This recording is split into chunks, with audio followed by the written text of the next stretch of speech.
Now, for those of you who care about my theories in this area of mathematics and deconstruction of the I Ching and analogizing to the Mayan calendar, it is a mathematical game. It is an intellectual game. I discern patterns in nature that cause me to believe that science, which I recently praised, has overlooked in very important aspects of reality that you don't need an atom smasher or a DNA sequencer or a probe to Ganymede to register. And what do I mean by that? Science has overlooked two aspects of nature that as you sit here, I believe you can hear my case and that you will find in my favor. Here's what it is. The first thing which science has not taken on board is the fact that as you get nearer and nearer the moment in time that we call the present, things become more and more complicated. Now that may seem like a trivial statement, but there's no reason for the universe to work like that. Why does the universe go from simple to complicated? Why do you get, at first, moments after the Big Bang, an ocean of free electrons at such a state of temperature and energy that no molecular bonds can form? Atomic systems can't even form because the bond strength is overwhelmed by the thermal energy in the system. Then it cools down and atoms condense, a more complicated thing than electrons by orders of magnitude. Further cooling, further nuclear cooking of the most primitive elements, hydrogen and helium, in gravitationally aggregated masses called stars, cooks out the heavier elements. They emerge. They were never seen before until fusion began to occur in these hydrogen masses. And these fusion processes cook out iron, sulfur, carbon. Bingo! Carbon, molecules. Now, an order of magnitude in their complexity greater than atoms, as atoms are compared to electrons. And then, and I'm compressing 13 billion years of emergence here into 30 seconds, then out of the molecular soup you get long-chain polymers. Out of the long-chain polymers, you get molecular transcription systems, i.e. prebiotic stuff. Out of that, you get non-nucleated DNA. Out of that, nucleated DNA. Out of that, membranes, organelles, organisms, higher organisms, differentiation of tissue, our dear selves, culture, language, technology, and the eschaton. Now, why this is so obvious, I mean, leaving out the eschaton, if you like, but all the rest of it is totally self-apparent. Why doesn't science take that on board as a major problem in the description of nature, the emergence of complexity? Well, you ask a scientist, they say, well, you see, these are separate domains of nature. How atoms become molecules has nothing to do with how animals become human beings. This is bullshit. This is just some kind of compartmentalized thinking where you don't want to come to grips with the overarching metaphors that are working on various levels. The advent of the understanding of the fractal ordering of nature now makes it clear that voting patterns in Orange County, distribution of anemones on the Great Barrier Reef, and the cratering of Europa all follow the same power laws. So that's the first thing which science has staring in the face and has never taken on board. Now, I said there were two things. The second thing is related to the first. A double shot of espresso, you're really getting your money's worth here. The second thing which science has taken on board, has refused to take on board, is that this process of complexification that I just described to you, as you approach the place in time called the present, happens faster and faster. That was not necessarily implied by the first observation. The first observation was simply that there was a process which was moving from simple to complex. Now we add the concept of a process which is ever accelerating as it moves from the simple to the complex. So more and more happens as you approach the present. And since these processes have been running since the Big Bang, there is no argument to be entertained that they will reverse themselves suddenly. No, they're not going to reverse themselves after 13 billion years. Duh.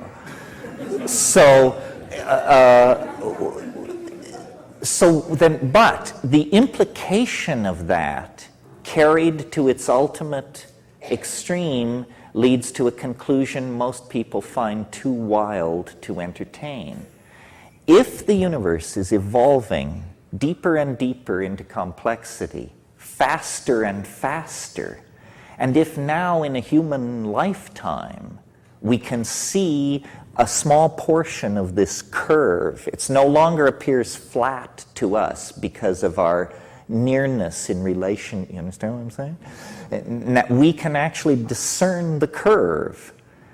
And so that means, I believe, that by extrapolating this process, we should then logically conclude that we are very near, relative to the life of the universe, we are very near to the place where this ramping up of complexity will become so excruciatingly rapid that more change will happen in a single week than happened in the previous 13 billion years. And that then there will come a moment where more will happen in a single minute than happened in the previous 13 billion. And then a moment will come when more will happen in 6.55 times 10 to the 23rd erg seconds. More will happen than has happened. And people say, well, but that's crazy. I mean, what kind of universe is that? Well, wait a minute. What's so crazy about this? Let's look at what the competition is peddling. What the competition would have you believe is that the universe sprang from nothing in a single moment for no reason. Well, now, whatever you think about that theory, in the interests of being awake, please notice that that is the limit case for credulity. Do you know what I mean by that? I mean that if you can believe that, you can believe anything. That is the most improbable proposition the human mind can conceive of. I challenge you to top it. You know, I mean, I know the Scientologists think God is a clam on another planet, but I don't think that tops this idea. That the universe sprang from nothing in a single moment for no reason. That is that's article of faith number 1. I say, no. This, if we're talking about universes that spring from nothing, if we're going to talk like that, then surely such universes occur in a situation of great complexity. In other words, if we're going to look for an enormous eruption of emergent phenomena, an enormous, sudden, unexpected download of novelty, we shouldn't look in a domain of zero space, zero time, zero energy, zero anti-entropic organization, that's the worst place to look.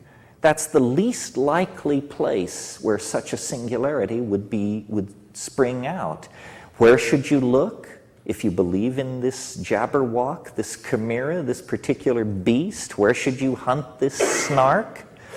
You should hunt it in domains of immense complexity, where you have matter, energy, light, chemistry, language, machines, people, cultures, intentionality, minds. And if you throw all that stuff together and shake it up, it's maybe not a sure thing that you will get a singularity, but you're certainly betting right. You've figured it out. So I think that science is extremely hostile to the idea that the universe is complexifying and complexifying more and more rapidly. Why? It's just a historical issue. It has to do with the fact that 19th century English biology was extremely hostile to what it called deism. Deism was the reigning religious paradigm of the 19th century, and it's the idea that God is a clockmaker, and that God made the universe and wound it up like a clock and went away. And what irked Darwin and Lyell and those people was the idea that the universe has a purpose. You see, they thought that if it has a purpose, this somehow means there is a God, and they weren't up for that. They were trying to build rational science into a tool for understanding nature. I think we have grown beyond that, and it's foolish to wear those tight 19th century high-button shoes. We can believe that the universe is following an organizational vector. We can believe that the universe is under the influence of a strange attractor.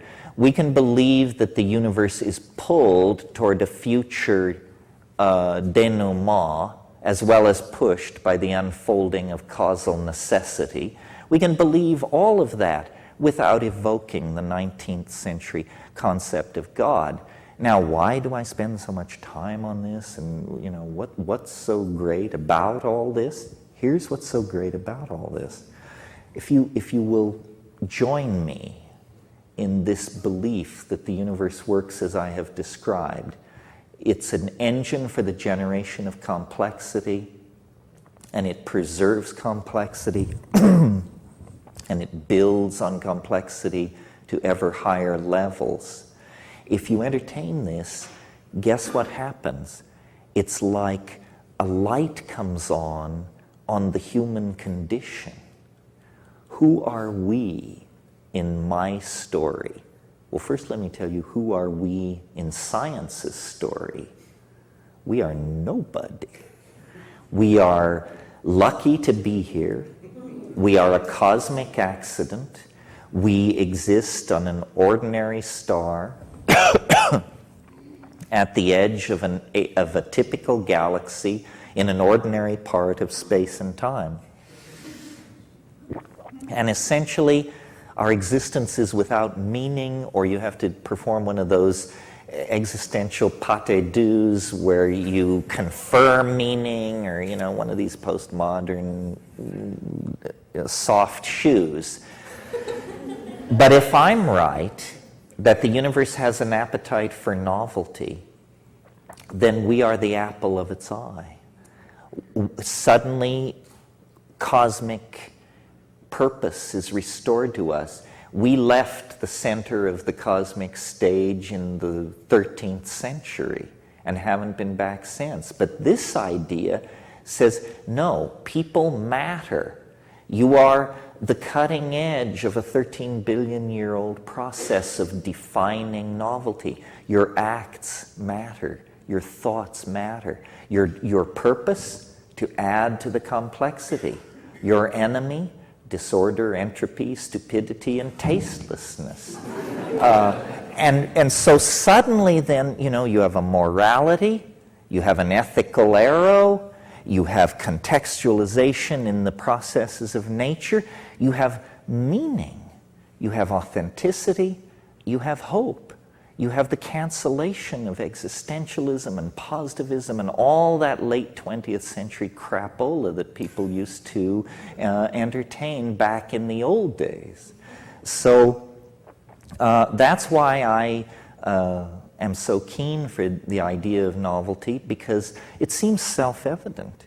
And, you know, we can argue about whether the eschaton will arrive in 2000 or 2012 or 3000. But I cannot believe that there is anybody in this room tonight who can, that the hardest thing to imagine is human history going on for hundreds and hundreds and hundreds and hundreds of more years. That's impossible. We see around us the processes that make of history a self-limited game. The clock's ticking, folks. You think we can do gene splicing and internet and psychedelic drugs and manipulation of our genetic material and starflight and atom antimatter and quantum teleportation and all these things? You can extrapolate that 500 years into the future? Don't be ridiculous. No, history is some kind of a phase transition. It only lasts about 25,000 years. Some people think that's a long time. Some people think it's a short time. It depends on where you stand. I think of it as snap. You know, one moment you're hunting ungulates on the plains of Africa, and the next moment you're hurling a gold ytterbium superconducting extrastellar device toward Alpha Centauri with all of mankind aboard in virtual space being run as a simulation in circuitry. You know? It's just first the one thing, then the other thing. But now history, which lasts 25,000 years, is this weird period where you're neither fish nor fowl. You know, you're not the hunting ape anymore, but you are not yet the 16-dimensional digital god, you know? And in that transition phase, there is confusion, there is angst.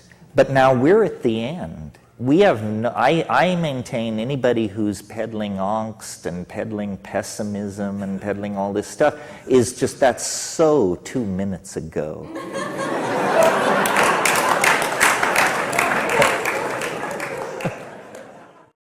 It's taken out of its temporal context and put into this kind of seemingly timeless context of eternal truth. Well, this is because science cannot operate without this notion of the restoration of initial conditions. And yet this is a highly unexamined notion.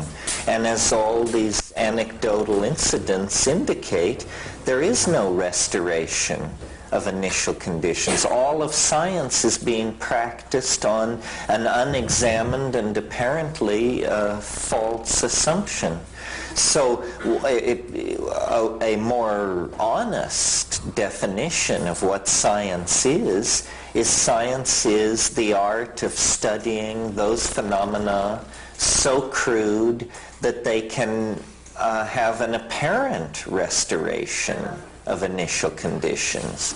But that leaves out all investment schemes, love affairs, dynastic families, military campaigns, and what have you. None of those can have their initial conditions restored, and those are the things that are really important to us. So it then is correctly seen to be a very limited way of doing intellectual business, having a very narrow spectrum of applications. One way I think of thinking about the difference between ordinary science and what Rupert is trying to do is to think of science as that enterprise of human thought which attempts to state what is possible. What is possible. But out of the very large class of the possible, certain things are going to have to be selected to actually happen, to undergo what Whitehead calls the formality of actually occurring. And an idea like Rupert's is a way of saying, well, here it's the past. The past is the factor which selects against the class of the possible to narrow it into this much narrower class, the class of those things which have actually occurred. Science never talks about how the class of the possible is narrowed into the class of the actually occurring.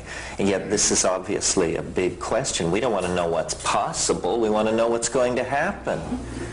We don't want to know what might have happened. We want to know what happened. And so new ways of thinking about causality, new ways of thinking about time, new ways of thinking about the way influence of form is mitigated into the world of three-dimensional space. Does it come from the past? Does it come from some kind of Platonic never-never land that is a hyperdimension that surrounds apparent space and time?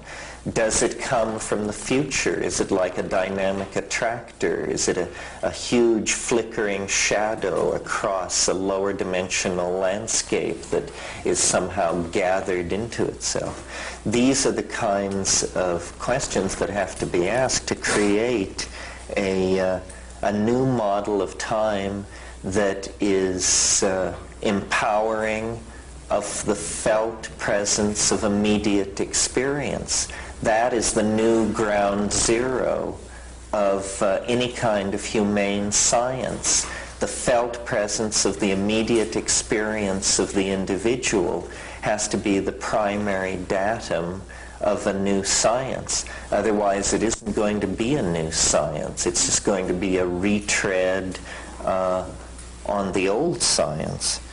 Well, it's well after 11 o'clock. Maybe we should pack it in.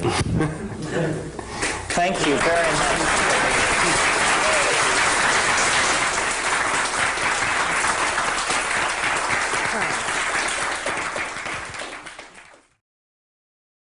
But the great thing about science, and the thing which makes it unique in the history of human intellectual endeavors, is it is a human intellectual enterprise in which you get lots of credit for proving that you're wrong.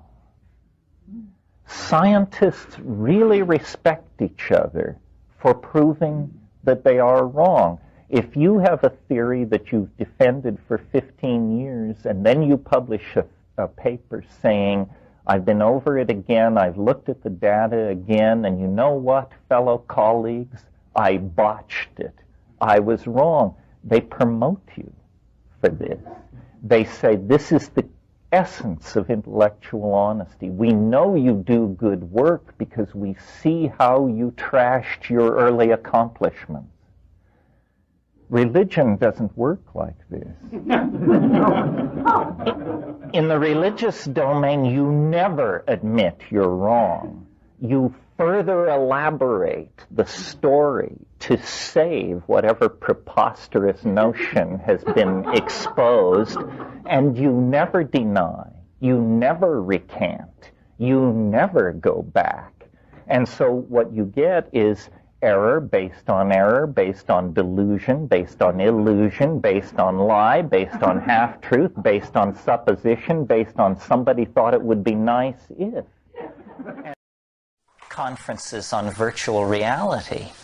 And, you know, on one level you have the gung-ho technocrats who just see this as the greatest form of entertainment ever. But it does raise certain fairly profound questions.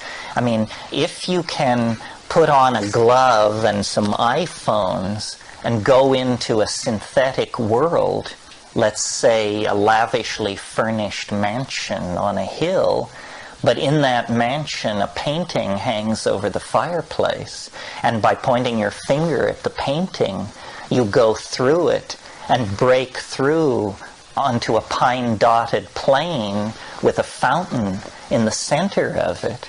and then by going to that fountain and walking through it, emerge back in the kitchen of the mansion.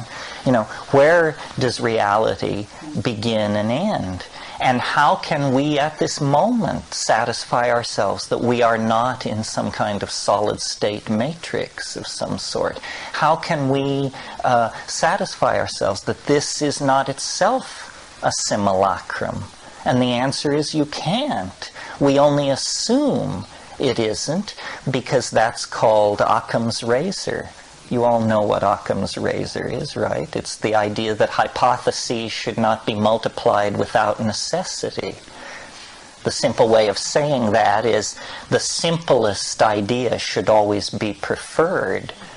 But notice that this will lead you into deep error in most human situations. If you prefer the simplest explanation for what's going on, you'll never understand what's going on. I mean, you see two people and they're falling in love.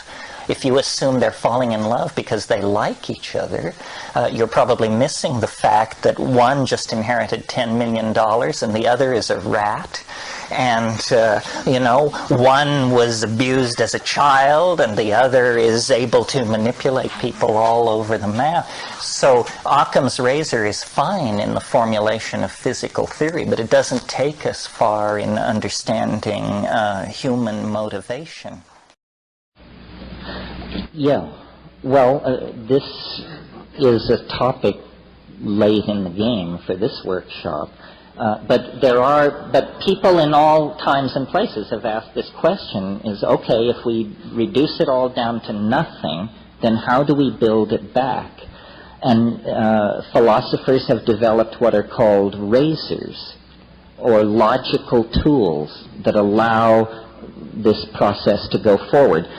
The most famous razor, and the one that certainly could use some application around here, is Occam's razor, named after William of Occam, a 14th century nominalist. Occam's razor says this: hypotheses should not be multiplied without necessity. Or, translated into common vernacular English, keep it simple, stupid. In other words, the simplest explanation is always to be preferred. Never choose a more complicated explanation over the simpler explanation. So, for example, a light is seen in the sky. Simple explanation, aircraft. Complex explanation, you know what.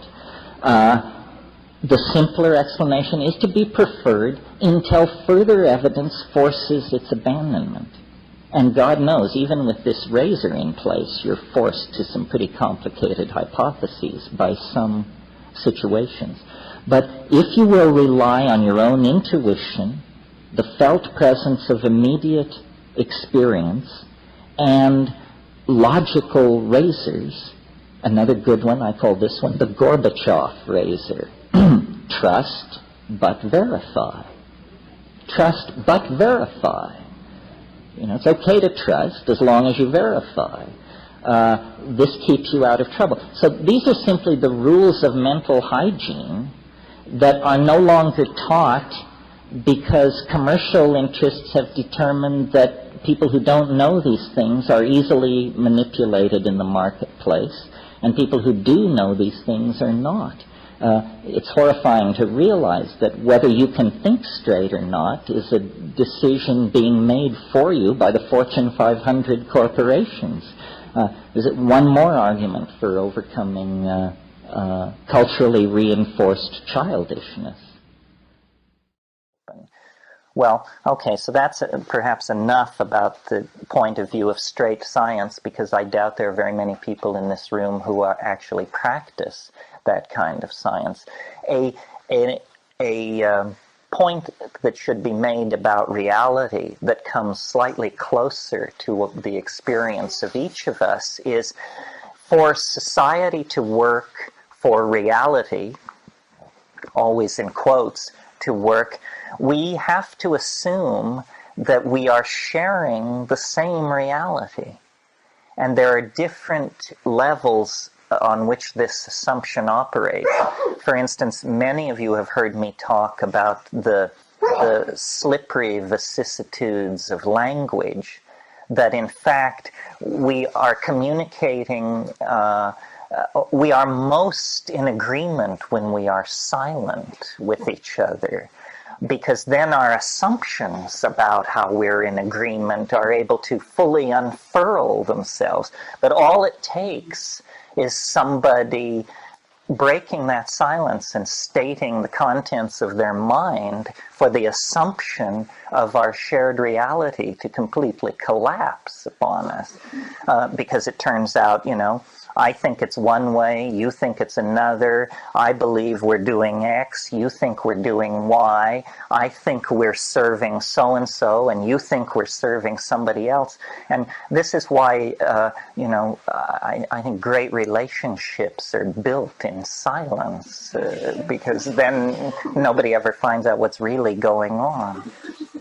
Did you want to say something? Yeah, when you're talking about science, you're talking about science, the kind of science where in order for it to be science you have to repeat, in a certain situation has to be repeated and you have to get the same response so that proves out to be a truth. Well, yeah, that's a good definition of science. So that when you're talking about reality in the moment, that never proves out true, because if you're in that artistic moment, then you never get a repetition. You're getting a synchronicity where your reality is in tune with a flow that the words I use is like miraculous. That people start showing up when I need them to chop, and it's when I let go of my ego and my need for a specific thing that flow starts to happen. And in the scientific world, you need the same thing repeated several times in order to get it to be a truth. That's right. A good definition of science, not one that any scientist would be comfortable with. They think they're doing God's work or something. But the fact of the matter is, what science is the study of those phenomena so crude that a return to initial conditions will cause the phenomenon to repeat itself. Well, if you think about your own life, there's nothing like that in your own life. Love affairs, careers, disappointments, nothing that we experience as human beings has that quality. So science, this is the problem with science, is that in the pursuit of explanation, it has cut itself off absolutely from making sense of anything in our own lives. That's why in efforts by science to move into the domains of our own lives have not been happy. Sciences like psychology and sociology are pseudosciences, as far as I'm concerned, because the objects they seek to explicate, personalities in one case and human group interaction in another, are not scientific phenomena, because they don't fall under the rubric of restoration of initial conditions allows the same situation to unfold. But I want to point out, go further than this. Well, first of all, let me say one more thing about that. Maybe what you just said is not quite true, because if you were able to provide the whole set of same initial conditions, which is impossible to provide, but if you are able to provide exactly the same circumstances, there is a chance that may happen. The problem is that you are not able to understand what all the initial conditions are. No, I think that since the invention of the probability calculus, that's not even believed anymore. In other words, the idea used to be that if you think of the universal history as a film, that if you ran it back to the beginning and then hit the start button again, everything will happen exactly like it happened before, and I will be born in poor but humble circumstances in a Colorado mining town, and it will. But I think now the understanding is that only generally would the same things happen, and that even in orthodox science, probability allows for slight deviation from, so it isn't an absolute determinism. Well, I don't believe that, because my feeling is that what we are just saying is that we don't understand what's happening, and the probability is just saying, more or less, I guess that it's going to be around there. I just have some idea of what's happening, but it's saying, I'm not understanding the process really well, and therefore I can guide you approximately where you're going. So do you think that if we could return to the initial conditions of the Big Bang and have it happen again, that 5 billion years later, I would be sitting here with the same amount of change in my pocket as I have right now? I don't believe that we could do that. Well, you brought it up. We could go back to the Big Bang and be back there. But what I'm saying is that the fact that you're saying that if you go back to the same initial conditions, then it's going to reproduce itself, that statement is not true. It's not true either. Well, see, the problem is there's only one set of initial conditions that are truly initial, which is the Big Bang. All other sets of initial conditions are embedded in some larger surround where everything has changed. I mean, for instance, if we say, well, we can never restore initial conditions. The planets have moved. The stars are older. How can we restore the initial conditions? Everything only happens once, and then it never repeats itself. But I'm plowing toward this thing. But I want to say one more thing. I'll subvert myself. That is, in order to do its work, science had to, and this happened with Descartes, it had to take the things that are most dear to us, colors, taste, feeling, tactility, and it defined those things as what it calls secondary qualities. Basically, this is a way of saying they're not important. None of that is important.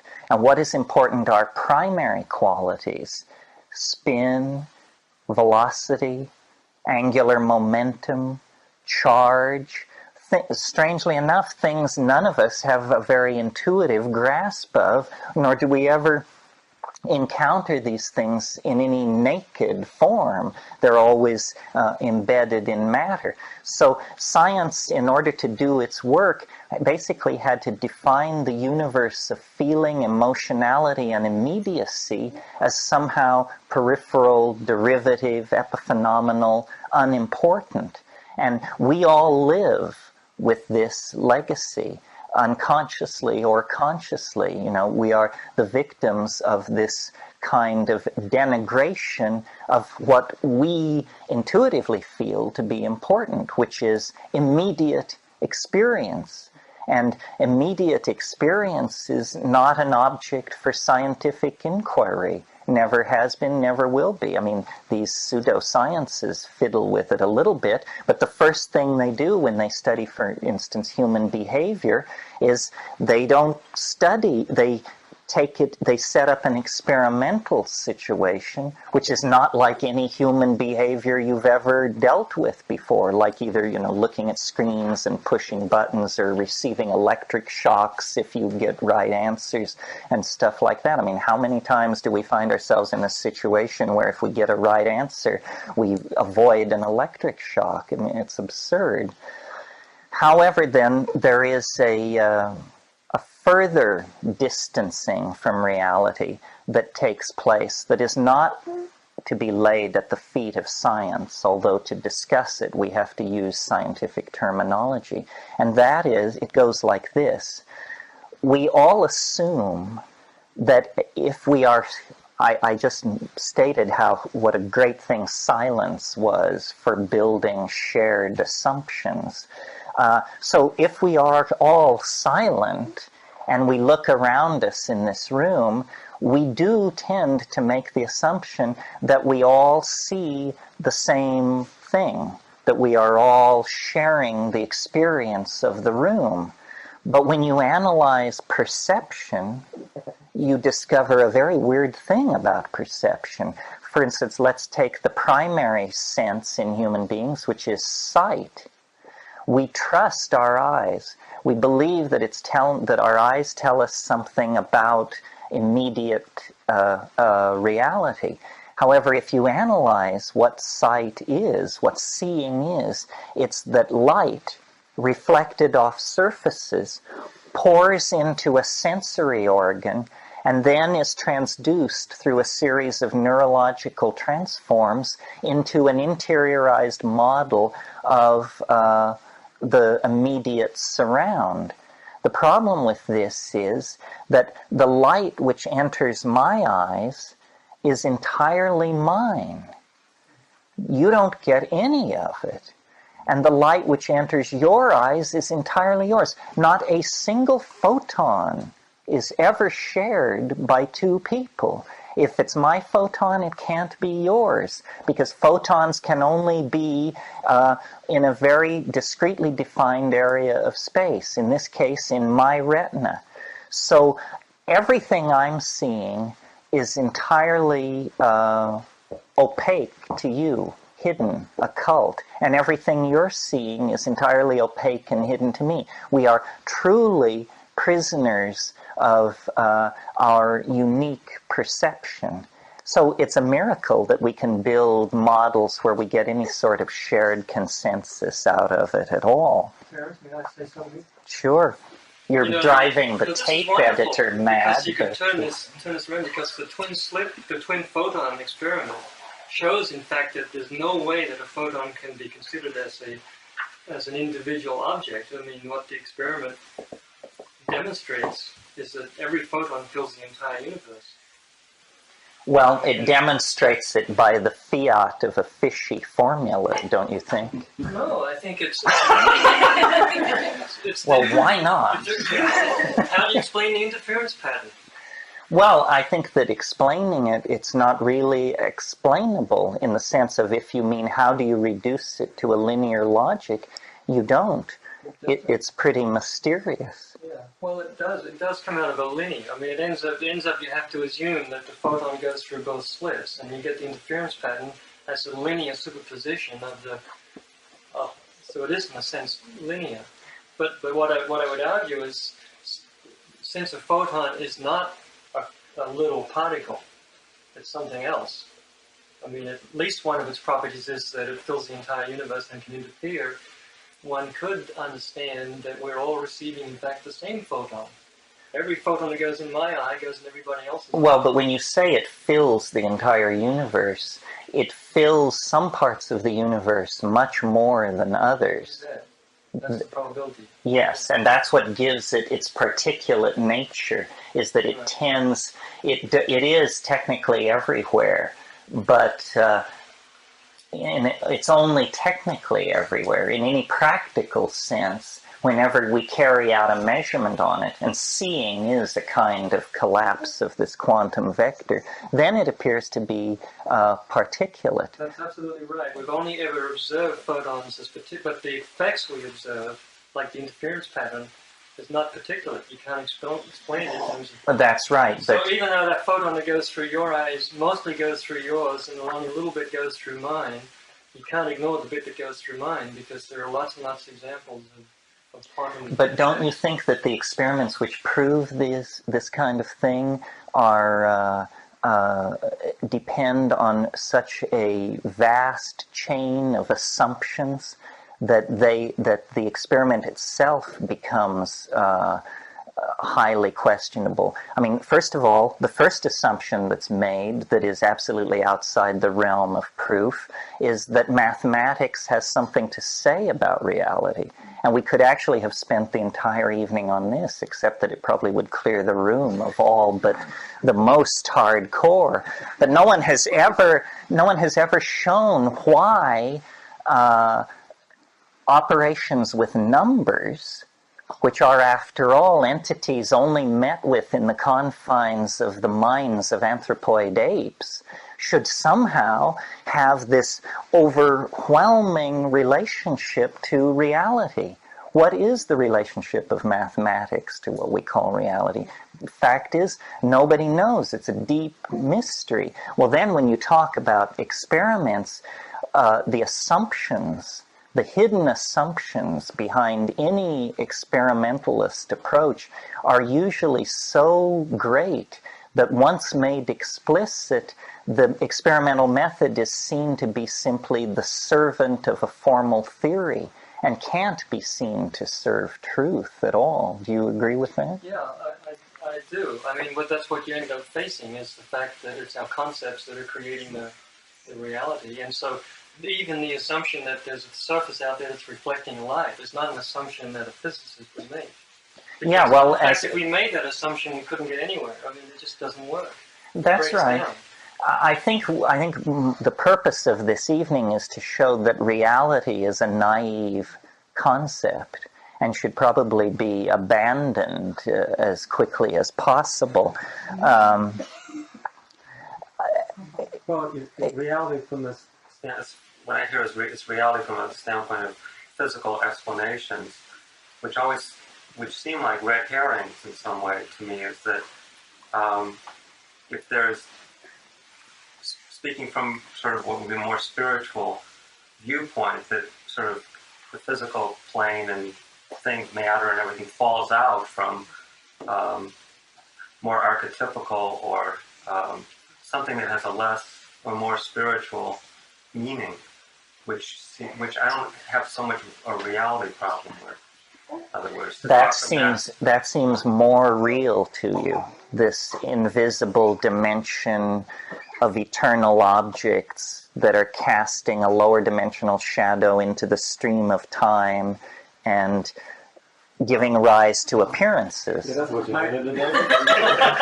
Took the words right out of this book. Yeah, the experience. Well, I think this is why Greek philosophy was able to do business so successfully, is that this seems intuitively true to most people. It's sort of like campfire philosophy.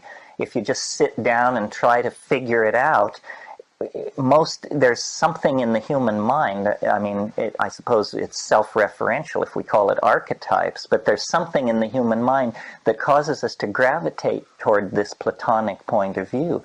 The problem is it's very naive, and the naivete of Platonism has never seemed to erode its success. I mean, it's been converting sophomores for 3,000 years almost. But in a way, the great victory of modern thinking, and I'm amazed to hear myself say this because I'm a Platonist through and through, but you have to be a modified Platonist or you will end up running up against impossible problems with it. For instance, if these archetypes are eternal, well then if the archetype of the human love affair is eternal, then are we asked to believe that the archetype of the human love affair existed before the Big Bang? Did the law of gene segregation exist before the Big Bang? This is what Rupert's always at such pains to talk about. Natural laws. I mean, what is the status of these natural laws before the appearance of the universe? Is there a kind of hyperspace of eternity? And then why are these natural laws as they are? It seems much more economical and intuitively less problem-fraught to assume that the so-called laws of nature are actually habits of nature that are changing through time as the universe evolves and changes. And I mean, I don't think it makes any sense to talk about the law of gene segregation before there was organic life. I mean, how could there be a law of gene segregation? I mean, it just gets too patched together as a theory, don't you think? No, I think that you're introducing. Those are loaded problems that to talk about the Big Bang as itself. And the whole time and etc. Well, what do you think the status of these archetypes is? Do they require a universe, or are they there whether there is a universe of space, time, and matter? I don't know. Well, it seems that that's only a problem if you're thinking of time in a normal type of progression and normal types of causal relationships. So it seems that's to refute the idea of an eternal archetype because of, well, do they exist before this? So you want to substitute a Boolean logic here. Well, we could say, for instance, we could invert the causality of the universe and say that the Platonic objects exist at the end of time and that they cast their influence backwards through time. And we could even define an archetype as that class of objects whose casuistry runs counter to the ordinary arrow of time. I never thought of that before. It's probably fraught with epistemic peril, but somebody might want to work out the consequences of that. It's the idea, you see, that is now very hot in chaos theory, that there is an attractor rather than an impeller. That it isn't that there was a Big Bang and everything is moving out from the Big Bang and physics is the unraveling of the consequences of this initial improbability. It's rather the idea that there is a telos of some sort, a purpose that is drawing phenomena into some kind of concrescence that occurs not at the beginning of the causal process, but at its end. And I tend to lean toward that, but not in so hard a fashion that I would want to locate the archetypes at the end of history. I think, I think Platonism is a naive view of reality, and that it's something we pass through in our intellectual process of maturation, and that you always want to maintain the idea of the archetype, but it has to be severely modified to meet some of the problems that have been discovered in the last couple of thousand years of doing that kind of philosophy. Sure, go ahead if it's... Things that based on altered states that I've been in where returning to a more ordinary state, I have the sense clearly that everything is all this material, all the events and everything is a fallout from some drama that I'm a part of. All my ideas, including, whatever I might construct about time and the whole thing. And so then I'm left with that sort of quandary about no matter what I construct and what experiments might do if I were a physicist, it's all to just confirm this other drama that's happening. That happens an infinite number of times and with infinite variations, etc.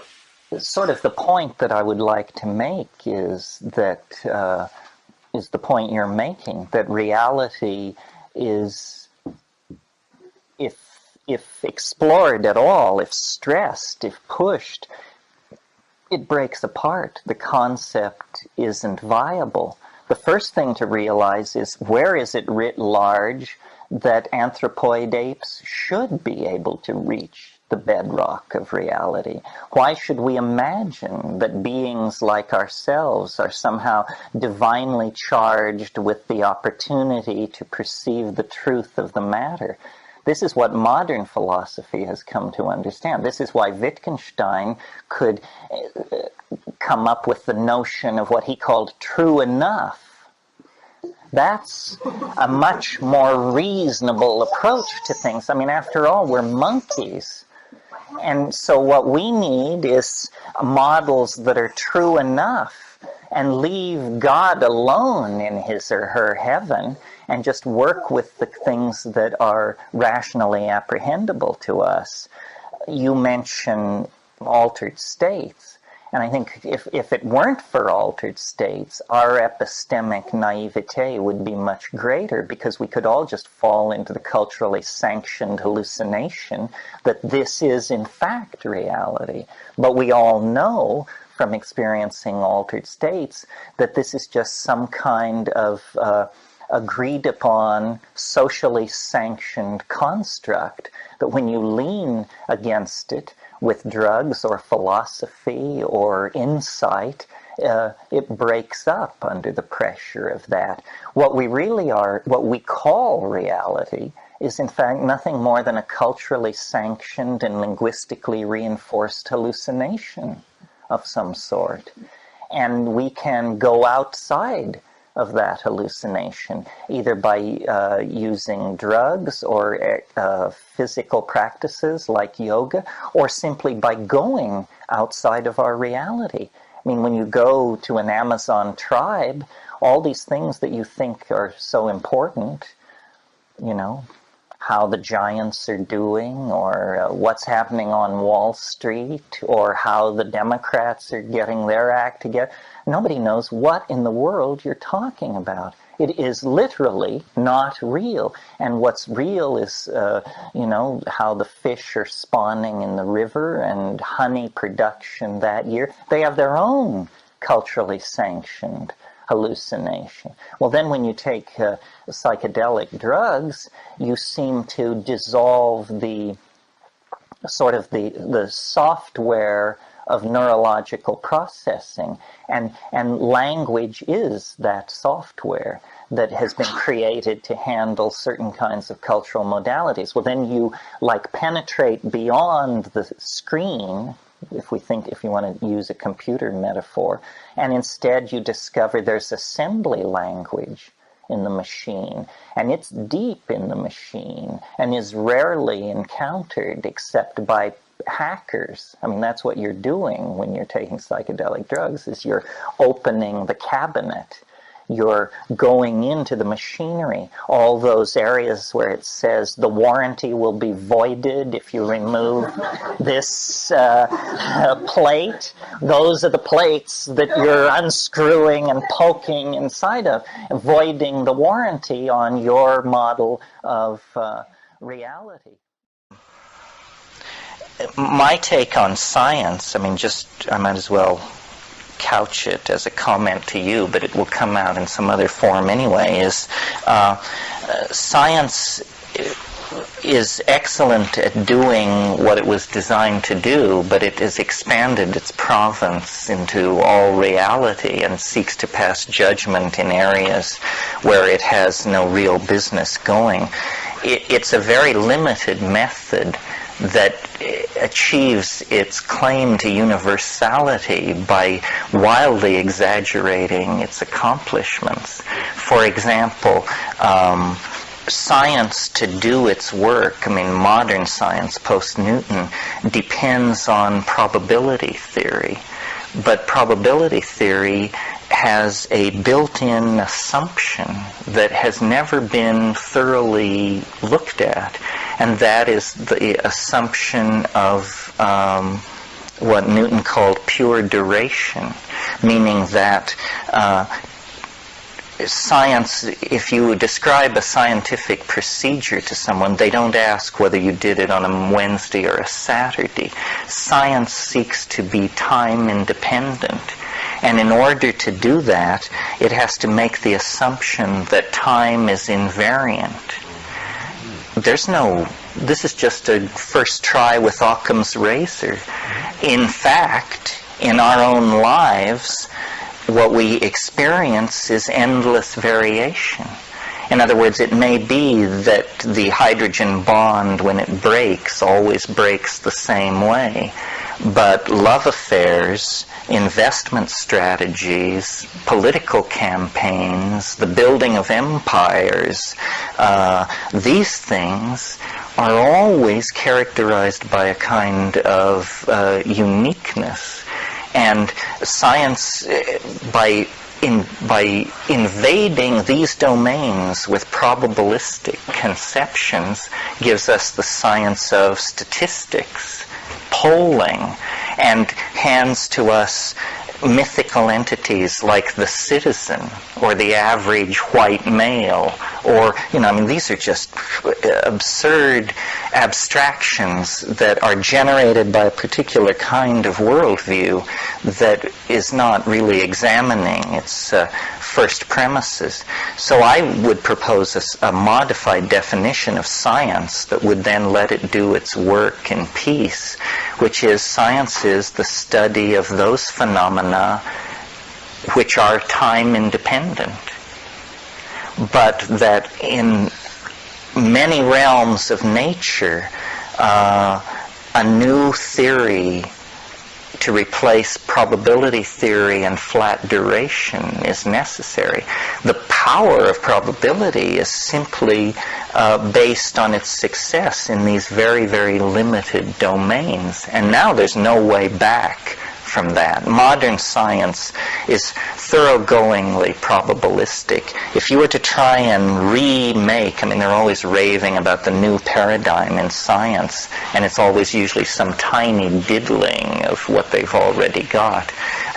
If you were to really try and remake science, then you would have to replace the assumption of invariability in time with a mathematical statement about its variability. And we'll talk more about that tomorrow, because there is room for that. I mean, science is not reason. Reason is a different domain, and I think anything which is unreasonable, ultimately unreasonable, is just patently absurd. That's why I don't feel great affinity with most of the marching hordes of the New Age, because, you know, the fact of the matter is they don't possess any razors for separating the nuts from the berries. But nevertheless, our intellectual choices are not between the channelers of Lazarus and the American scientific establishment. There's a vast set of possibilities in between there and beyond those poles of discourse that can be worked out. Every society that's always existed has had the built-in assumption that they only needed to find out 5% more about reality, and then it would all fall into place, and that they had the right tools for doing that. And but we look back then with this great sense of superiority on the naivete of the ancient Egyptians, the ancient Greeks, the Maya, the 17th century English, everybody. We look back on their naivete. But in fact, our own cultural enterprise is obviously fraught with a peculiar illogic and childishness and naivete. I mean, we're a culture that, robs our children to create a potlatch culture in the present. And this would look fairly pathological from any cultural perspective outside our own. What's going on this planet is absolutely unique so far as we know. It's never happened before on this planet. Intelligence emerging out of biological organization and actually having a shot at what? Who knows? I mean, being itself is some kind of opportunity. The reasonable expectation is that nothing exists. Well, why should anything exist? I mean, it seems to me the most conservative universe would be a dimensionless plenum, a homogeneous, pointless, dimensionless. That makes sense. Why, then, is there instead, multiplicity upon multiplicity? I mean, Teenage Mutant Ninja Turtles, stuff like that. How in the world do you get from utter emptiness to that kind of thing? The richness, the creative force behind it all is awesome. And I'm not religious in any ordinary sense. And in fact, I'm violently anti-religious in most senses. I mean, I'm certainly, would lead the charge against priestcraft in any form. But the picture of the universe as a machine subject to a few laws discovered by a bunch of guys in powdered wigs, that's ridiculous. I mean, you've got to be kidding. Science doesn't deal, as it's always at pains to point out, with what's called subjective experience. Well, that's really too bad, because that's all any of us ever have, is subjective experience. When humankind changes direction and goes towards the altered state, the solidified and altered state, and that projection, what do you think that we will do with science and all of the stuff that we've created that is destroying us? Well, science, there are different ways to practice science. The Greek style was, science was a spiritual undertaking. The purpose was to know. The idea being that somehow there was something good about knowing. I mean, I had a philosophy professor who said, first of all, I'll teach you how to recognize the truth. Secondly, I'll try to teach you what's so great about it.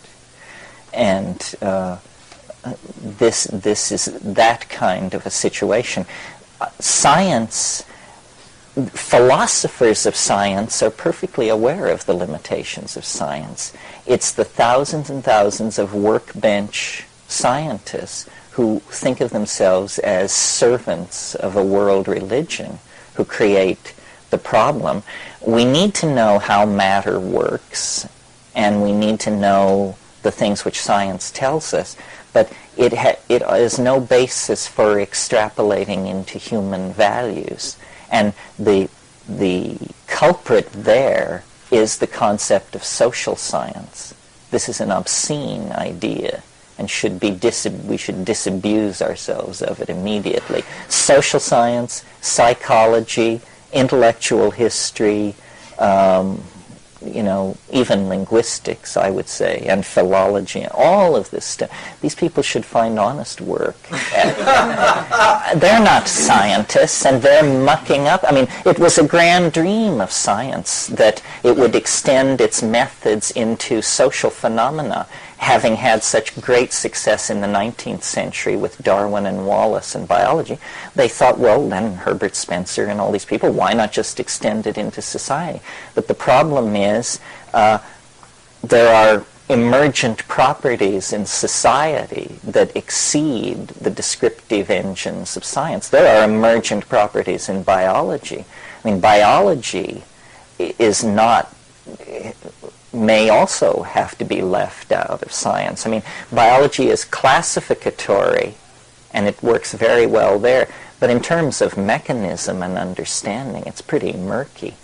DNA was decoded in 1950. The molecular geneticists promised a golden age shortly to follow, and it's 40 years later, and they still don't understand gene expression or what all this stuff is in the DNA. It's been very disappointing, considering what was promised. I think science is an art. Everything is an art, because we have no sure knowledge of anything. I mean, maybe mathematics is not an art, because there, you work from artificially constructed premises. I'm very keen on science. I just don't like its philosophical pontifications. As a method, it's been very effective, but it's bred great pride in it, and it's thought that it could turn itself to domains where it was completely inappropriate. What I thought would be interesting to talk about, basically because of its intrinsic interest and its recent intensification, is sort of the question, what is reality, number one, and then what's so great about it? And why bother? Yeah, why bother? I mean, we really have a bee in our bonnet about reality. When you get out of touch with it, this is considered not a good thing.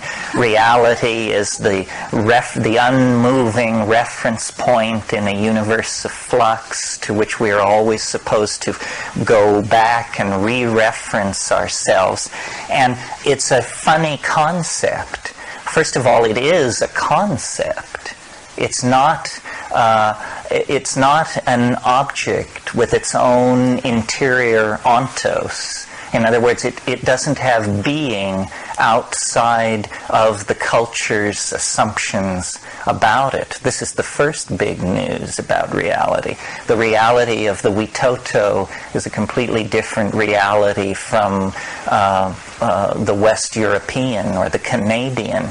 And yet the reality is, we assume that there is a kind of bedrock, and we call that reality, then everything is referenced back toward that.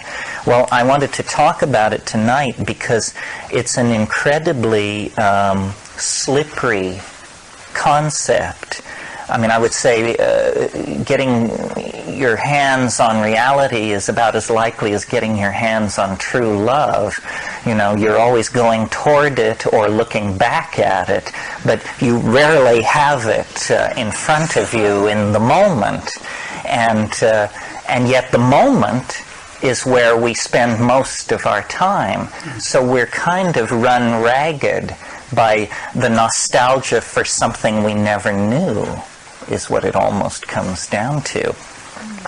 So, first of all, whenever we want to talk about something seriously and profoundly, we have recourse to science. However, reality is a term that, if it's used at all, it's used in philosophy, in ontology and epistemology. It is not a concept that you hear very often on the lips of scientists. Well, why is this? Well, it's because science, which is the enterprise which seeks to carry out a complete investigation of reality, has quickly satisfied itself that the beast can't be caged. It's very hard to actually come up with something concrete. And that's an interesting notion that any discussion of reality will tend to come back to. It wasn't until the 1930s that Alfred North Whitehead, in his book Process and Reality, created the great phrase that has now entered the language, the fallacy of misplaced concreteness. You've all probably heard this phrase, or maybe you haven't heard this phrase. But anyway, the fallacy of misplaced concreteness is the belief that there is something somewhere which is real, which can be depended upon, which everything else can be referenced back to. And as long as you are victim of this fallacy, you are philosophically naive and probably not at ease psychologically. Because, you know, it's like, as I said, nostalgia for something you never knew. The way science's method, which worked very well for the first 450 years, and by science, I don't mean science going back to the Greeks. I mean science since the Renaissance. Mathematically based Cartesian materialism is basically my notion of science. Its method is what's called reductionism. This is the theory that if you want to understand something, an atom, a plant, a society, a geological formation, what you do is you take it apart. You deconstruct it. You dismantle it and catalog its parts, and then define their relationships to each other. And then somehow, when you recombine all these maps of this deconstructed object, you then somehow possess it.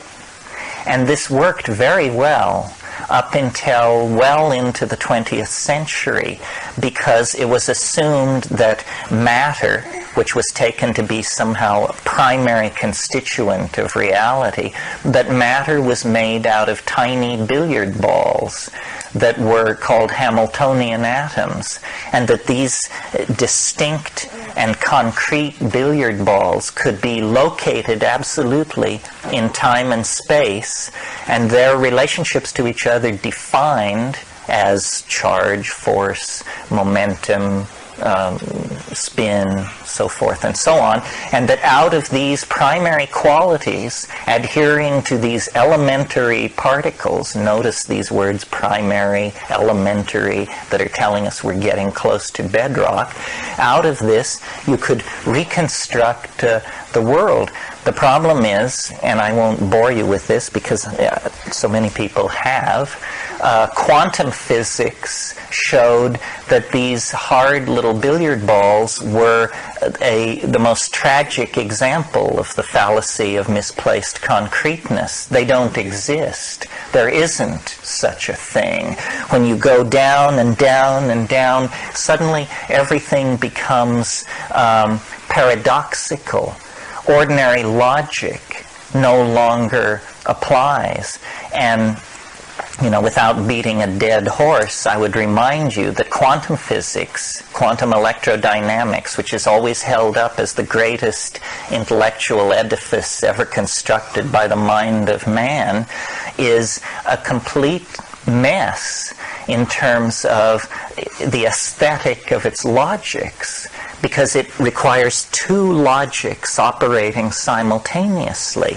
You have what is called ordinary logic, the logic that we as animals intuitively gravitate toward, logic which says things such as, if it is A, then it is not B, if it is now, then it is not then, if it is after, then it is not before. This is kind of logic that assumes concrete objects in a linear time stream. But quantum physics then, to solve the problems it sets itself, it requires another kind of logic, an extremely exotic logic called Boolean algebra. And so what you get when you look at a quantum mechanical explanation of nature is you get what are called aisles of Boole embedded in ordinary mathematical logic. So there are actually transition zones, very distinct transition zones, where you simply switch logics in midstream, literally in midstream, in order to solve the problem. Well, this then gives you a nice set of numbers in an experimental situation where you're trying to calculate the charge of the electron or the displacement value of particles or something like that. But it rests on this completely inelegant switching back and forth from one logic to another as the case requires, which means the human observer is brought in and you get to decide which logic to use, and then you can use one for a few minutes and then switch back to the other and go back and forth. And upon such shifting sand as this, the entire edifice of science rests. Okay, well that's really all I want to say about the scientific view of reality. It's just to, yeah, Paul. I just wanted to say that I'm not sure, I don't see science that way, and I think maybe one has to distinguish science and physics, because in the 19th century there were many physicists who realized and argued against the possibility of a mechanistic universe, and quantum mechanics was the final death toll of that point of view, but it was argued for 100 years and maybe 300 years before that mechanism can't exist, the reality doesn't exist. You mean, are you thinking of vitalism? No, I'm just thinking that it was clear to many physicists, at least in the last century, that we weren't going to be able, in other words, this notion of atoms was very clearly understood to be just a model. People, physicists at least, and some physicists, didn't confuse the notion of a model or a concept with reality. And in fact argued quite clearly that these concepts aren't reality. In fact, we will never find a mechanism for our observations. Yeah, well, the great enlightenment of 19th century physics occurred around the issue of fields, because until James Clerk Maxwell and Lorentz and these people wrote the equations for the electromagnetic field, it was denied that such a thing was possible, because it had this quality, this apparent quality of action at a distance. And that completely freaked out 19th century expectations of how nature should behave. We take this completely for granted. I mean, there's a radio sitting in this cabinet that we could flip on, and if we weren't in such a benighted geographical situation, we could hear hundreds of AM and FM radio stations. Well, those are wave mechanical systems that are filling this room, that are invisible to ordinary perception. To the 19th century mind, this was completely occult and astonishing. We take it for granted. Marshall McLuhan at one point suggested that the worldwide electrification of the planet through the spread of radio and television and electrical systems was actually the descent of the Holy Ghost into history, that electricity was the Holy Ghost to control and to understand, because we can do it. We don't need the second coming of Christ. We don't need divine intervention to destroy this planet. We can do it well enough on our own, thank you.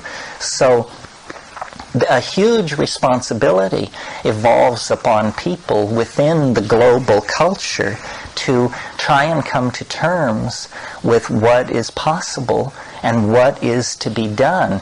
And I think we have to doubt everything that we're told. All the theology that we have inherited served a different kind of world.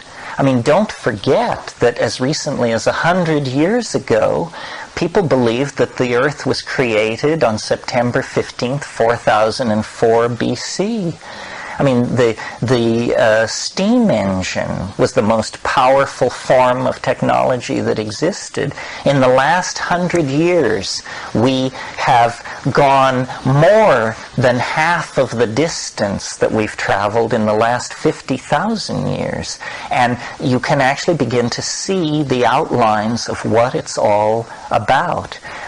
As caretakers of the earth, as caretakers of intelligence, because this is all the intelligence that we know of, we must, in fact, come to terms with what is being asked of us. What is it that we are supposed to be doing? How can we rationally order our societies to maximize the values that we inherently and intrinsically feel to be worth saving? Well, what I thought it would be interesting to discuss as part of our new series of trialogues, because I think it's an issue that more and more people are becoming aware of, is the whole question of skepticism and what I call the balkanization of epistemology. And what I mean by that is that somehow, as a part of the agenda of political correctness, it has become not entirely acceptable to criticize or demand substantial evidence or expect people, when advancing their speculations, to make what used to be called old-fashioned sense. And I think this tolerance of unanchored thought and speculation is confusing the evolutionary progress of discourse. But I'm also aware that if you draw the parameters too tight, the baby goes out with the bathwater, or you become a defender of scientism or some kind of orthodoxy. So in my own situation, I've been trying to both understand what is strong and to be supported in science, and what needs to be criticized, and equally to look at the alternatives to science, the counterculture, the new age, and to ask myself what is strong, what serves the evolution of discourse, and what is in fact this type of unanchored thinking that I'm concerned about. So first, let me talk a little bit about how I see science. If any one of us were to take what is called a scientific approach to many of the phenomena that interest us, psychic pets, the source of the content of the psychedelic experience, etc., etc. If we were to take a hard scientific view of these things, these phenomena, which we know exist and which we find rich in implications, would simply not be allowed as objects of discourse. They would be ruled out of order. So there's something wrong on one level with scientific, what's called empiricism, skepticism, positivism. It has different names. On the other hand, if we go to the other end of the spectrum and are willing to admit the testimony of iridologists, crop circle enthusiasts, victims of alien abduction, those who channel Atlantis, those who suspect undetected planets, those who believe vast alien arcologies dot the plains of Mars and so forth. And pro bono, better get that in. Yes, pro bono proctologists from other star systems making unscheduled house calls late at night in our homes. I mean, both of you realize, I'm sure, that medical professionals, regardless of their species or star system of origin, do not make house calls anymore. So I see then this problem. Science is too tight-fisted. It misses much of what is interesting. To abandon the approach of science is to just be without rudder in an ocean of strident claims and counterclaims, many of which are preposterous and certainly not all of which can be true. So after thinking about this for a while, my approach was to say, well, science went from superstition to its present positivist position through a process of evolution, temporal unfoldment. So, using a method I've advocated in other situations, I conducted the following exercise. I said, I will move backward through the epistemological history of science to the last sane moment science knew, and then analyze what that consists of.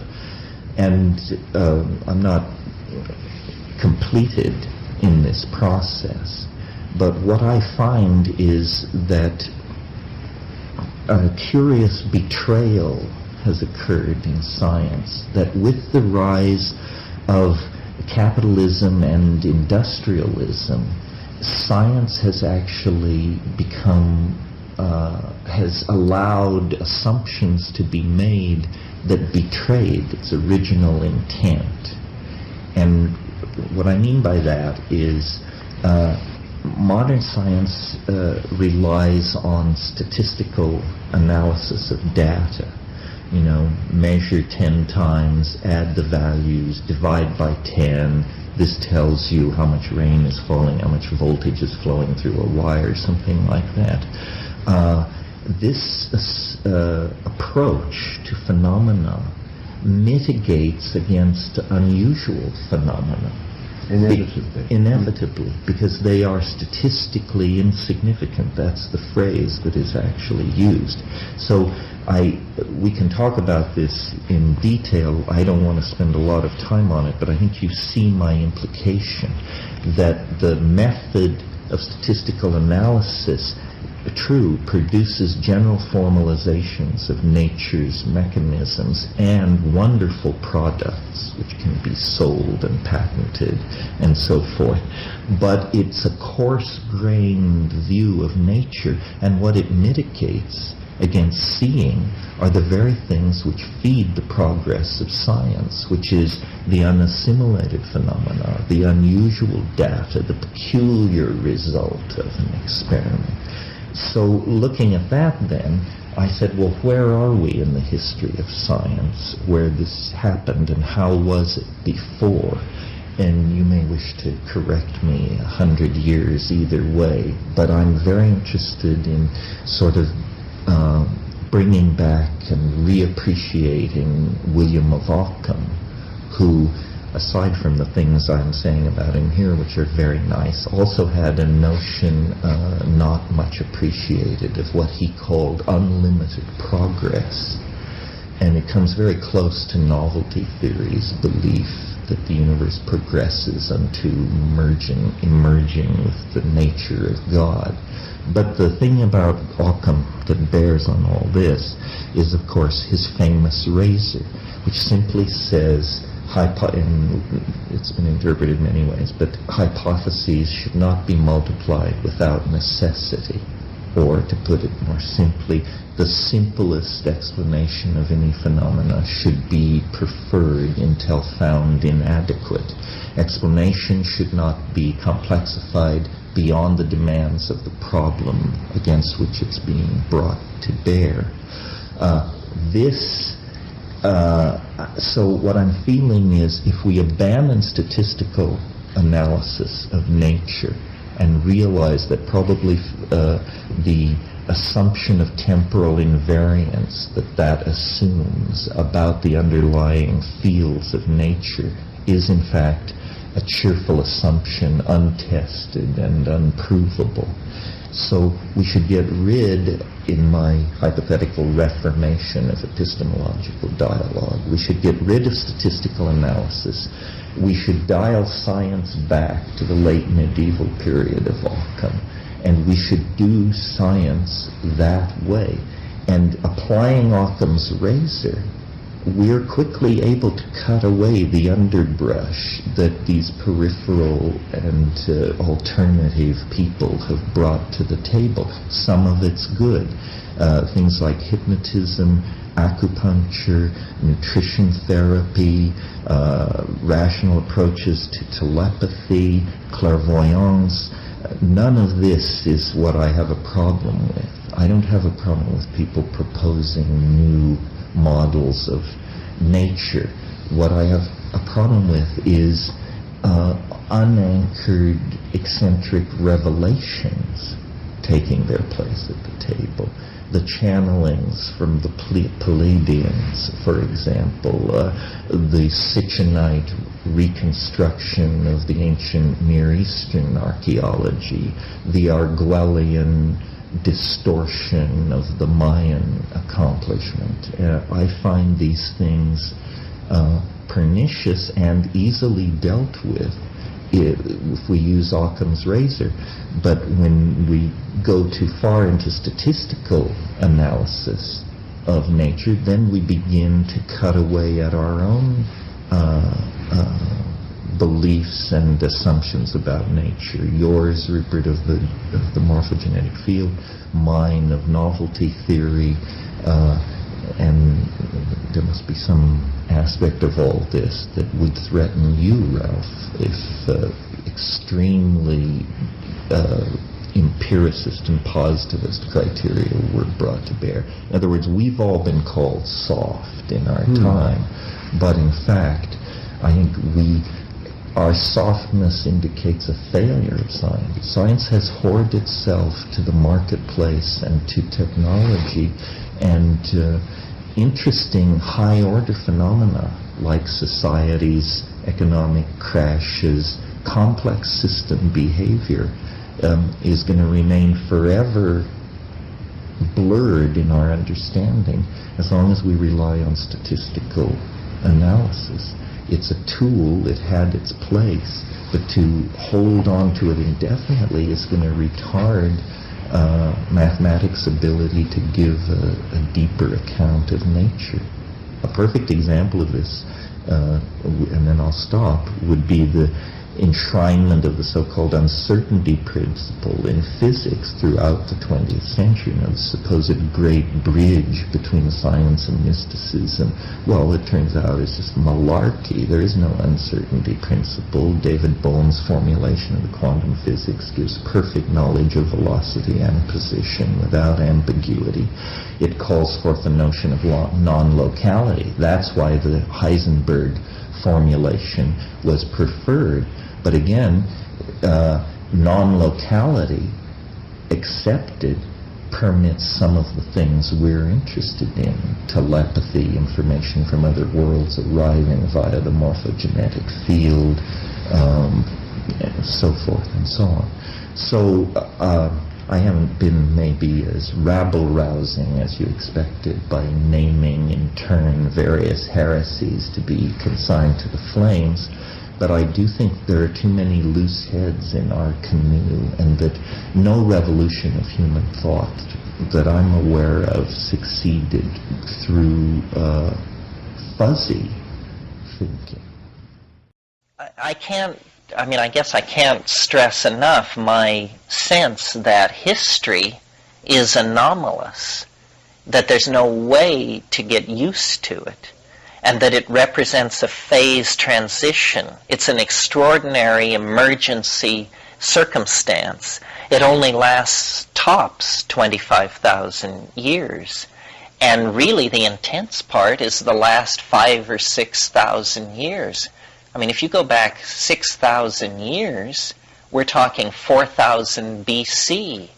The pyramids weren't built yet. Nothing familiar was in place in 4,000 BC. You know, there's a tendency in occult thinking to fiddle with the dating, because occultists have inherited, without sophisticated examination, the Renaissance's belief that the older it is, the better it is. And, enthusiasts of Atlantis want to place it 50,000 years in the past, and Lemuria 100,000 years. This is all nonsense. The miracle of our predicament is not how long everything has been in place, but how brief it all has been. The whole thing has come into being since yesterday. I mean, the people who built the pyramids are, 1,500 generations in the past? Less.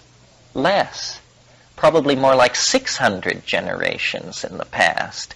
So the emergence of technology codes, high culture, is all very, very sudden. And this seems to be, I think it's a phenomenon which could be elevated to the level of a general rule about reality, that each stage of cosmic development happens much quicker than the stage which preceded it. So after the initial Big Bang, there was a long, long period of basically just churning physical chemistry.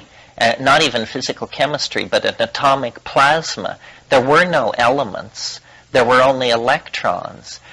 Later, hydrogen and helium formed and could aggregate into stars.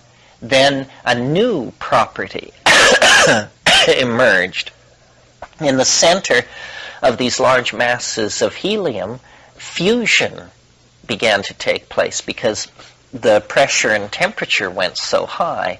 Well, fusion cooked out heavier elements like iron and carbon, and they become the basis then for a whole new kind of reality, molecular existence, and then organomolecular existence based on long-chain polymers based on carbon.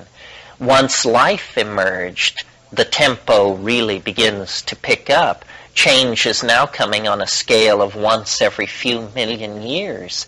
Once you get higher animals, change is even more accelerated. Once you have languages and culture, change takes an exponential leap forward. And the main characteristic of our culture is phenomenally accelerated change. So much change that when you take this curve of acceleration and plot its future vector, you discover that within 50 years, we will release more energy than there is in the solar system, travel faster than light, so forth and so on. Well, if you assume these things are impossible, then it means we're hitting the limit. We're approaching the limit. Yeah. Can you talk about singularities? in relation to your...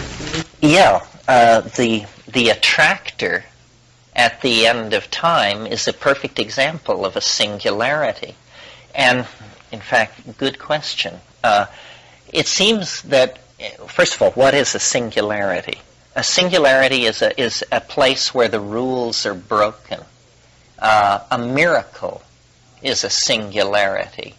And it, strangely enough, it turns out to be very hard to model the universe without resorting to a singularity or several. A few years ago, Stephen Hawking, who has incredible press, I must say, Stephen Hawking hypothesized that the existence of what he called mini black holes. He thought that black holes left over from the early birth of the universe had evaporated so much matter off their surfaces that they might be now down to the size of a few centimeters in diameter. Well, when they asked him to calculate how many of these mini black holes there are in the universe, they came up with a number like 14 high 11. Well, if every one of those black holes has a singularity in the center of it, that's a hell of a lot of singularities. What kind of a theory is it that allows for 14 high 11 exceptions to its rule? That there are exceptions to the rule. Well, that's a fishy way, that's a way of wiggling out of it. Straight science tries to do it with just one singularity. Essentially, the position of ordinary science is give us one free miracle, and then we can explain everything. And that one free miracle is the idea that the universe sprang from an area considerably smaller than a gnat's eyebrow for no reason in a single moment. And if you believe that, then all the rest flows quite naturally. Notice, however, that whatever you think about this idea, it's the limit case for credulity. Do you understand what I mean? I mean, you cannot think of a more unlikely proposition. It's almost like the unlikeliest of all propositions. I defy anyone to dream up a position less intuitively compelling than that one. And yet that's where they start from, you see. So what I say is, okay, if science gets one free singularity, then in the game of hypothesis building, it must be that each player is dealt one singularity chip at the beginning, and I choose to play mine at the end and say, it's highly unlikely, to my mind, that a singularity would spring from an absolute nothingness. I mean, that seems to me the least fruitful environment to seek a singularity of this type. Far more likely, if singularities exist at all, that they would exist in a domain of complex energies, molecular bonds, chemical bonds, electromagnetic radiation, hard radiation, languages, biological systems, membranes, gels, liquid crystals, so forth. So in other words, the kind of stew of phenomena that our present cosmos represents, who can say what could arise out of this? I mean, if you can get people, you could get anything, it seems to me. So rather than view the universe as the shock wave of an initial explosion spreading out through the dimensions, why not place the singularity as a chaotic attractor at the end of the life of the universe and see all processes as drawn toward it rather than pushed away from it, drawn toward it, complexified, interleaved, folded, mixed, and connected in many, many exotic ways. And that's what this eschaton object is. I mean, it's something which we anticipate through technology. It's something we are building out of ourselves, The grand work of history is the condensation and concrescence of the visible soul. But in the same way that alchemists are like catalysts to natural processes, that was the idea, see, that gold and precious metals grew in the earth, and that alchemists were not doing anything unnatural. They were simply really speeding up time. Well, in that same way, what we are doing is catalyzing the emergence of a process that nature would otherwise ultimately deliver at some yet more distant time. We're like an enzyme in the universal mix of being. And what the eschaton is pointless to speculate upon, because it is literally below the event horizon of rational apprehendability. That means we're too stupid to know what it is. But when we look east, the sky is touched with the rosy blush of dawn, but the surface of the solar disk of the singularity has not yet come above the horizon. However, in the next 20 years, I think this will happen. I mean, I will abandon this theory long before we reach 2012 if it doesn't begin to gain power as a meme in society. Because one of the things the mushroom told me that I found to be true, it's interesting, it said to me, nothing is unannounced. You know, there is no such thing as a surprise. Everything is preceded by the ghost of its appearance. And if you're sensitive to that, you know, you can't be taken by surprise. That's part of the nature of a fractal cosmos, is that nothing is utterly unannounced. How could it be, since everything is distributed through the matrix? You're saying this is a different notion than history. I mean, you're describing history from this very beginning, or? Yeah, that history is a series of approximations of the final singularity. And that's what all these religions are.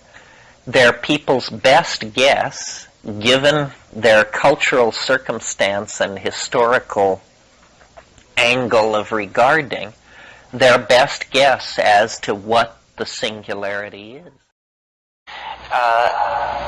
Well, first let me say this. Every model of the universe has a hard swallow. What I mean by a hard swallow is a place where the argument cannot hide the fact that there's something slightly fishy about it. The hard swallow built into science is this business about the Big Bang. Now let's give this a little attention here. This is the notion that the universe, for no reason, sprang from nothing in a single instant. Well, now before we dissect this notion, notice that this is the limit test for credulity. Whether you believe this or not, notice that it is not possible to conceive of something more unlikely or less likely to be believed. I mean, I defy anyone. It's just the limit case for unlikelihood that the universe would spring from nothing in a single instant for no reason. I mean, if you believe that, my family has a bridge across the Hudson River that will give you a lease option for $5. It makes no sense. It is in fact no different than saying, and God said, let there be light.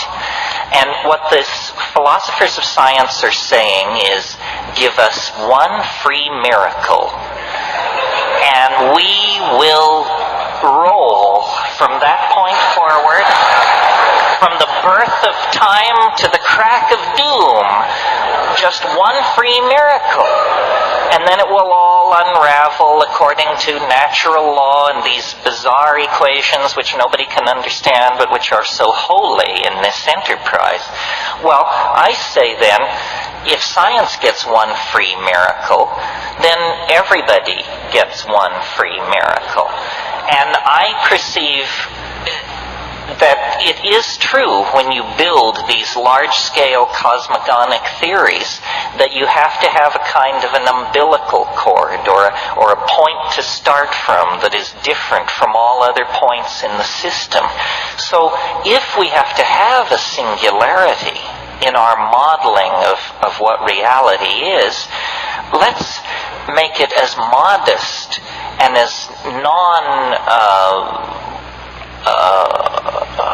unlikely a singularity as possible. The singularity that arises for no reason in absolutely empty space instantly is the least likely of all singularities. Doesn't it seem more likely, if we have to have a singularity, that it occurs in a domain with a rich history, with many causal streams feeding into the situation that nurtures the complexity? In other words, to put it simply, if you have to have a singularity, doesn't it make more sense to put it at the end of a cosmogonic process than at the beginning? And I think this is the great breakthrough of psychedelics and shamanism, that science got it absolutely wrong. The universe didn't begin in a singularity. Who knows how the universe began, or would even presume to judge? But the universe ends in a singularity. It has been growing more singular, more complex, more unique, more novel every passing moment since it burst into existence. And if that's true, then we represent a kind of concrescence of universal intent. We're not mere spectators, or a cosmic accident, or some sideshow, or the Greek chorus to the main event. The human experience is the main event. The coordination of perception, of hope, of dream, of vision that occurs inside the human heart-mind-body interface is the most complex phenomenon in the universe. Now, even the physicalists will agree that the human neocortex represents the most densely ramified matter known to exist in the biological world.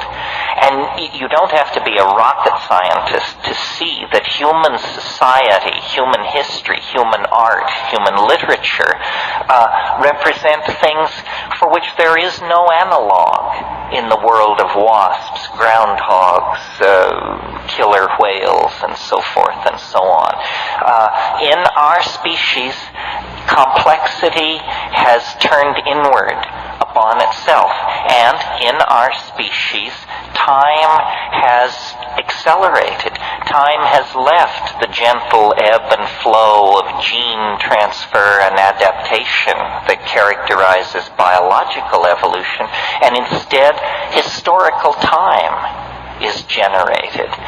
And so I believe that science and its reluctance to deal with the psychedelic experience and the way in which science has used then law to suppress its rival, in this case, arises out of a profound discomfort on the part of science about this future state of complexification that is clearly the grail, the dwell point, the end point of the human historical process.